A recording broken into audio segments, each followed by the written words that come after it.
Per primera vegada en la història, Europa ha aprovat una llei que obliga els governs a restaurar els ecosistemes degradats. És l'objectiu de la llei de restauració de la naturalesa, que pretén no només protegir els ecosistemes, sinó recuperar-los allà on s'hagin deteriorat. La norma ha tirat avant per la mínima gràcies a un gir inesperat al Consell de Ministres de la Unió.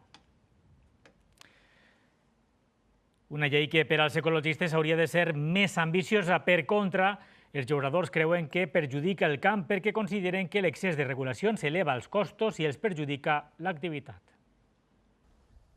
D'ací al 2030, la cinquena part dels ecosistemes degradats que hi ha a la Unió Europea hauran d'estar recuperats. Des de l'Associació Valenciana d'Agricultors diuen que la nova normativa repercutirà en els costos de producció i que augmentaran les importacions de producte de fora de la Unió. Pensar que l'aigua subterrània, que el paisatge té que tornar a fa 200 anys, quan tot estava verd perquè n'hi havia una tercera part de població en Europa, és una falta de realisme. El sector ecologista celebra l'aprovació de la llei, però diuen que arriba descafeinada per les pressions dels agricultors. Algunes de les mesures que han entrat a introduir amb restriccions de fitosanitaris o restriccions de cultius, tot això s'ha rebaixat. Segons Saba, augmentaran els camps abandonats i la desafecció pel camp. Que una persona, si no té una sostenibilitat econòmica, tinga sostenibilitat social i ambiental, això és escriure en l'aire. Si se fan unes restriccions mediambientals,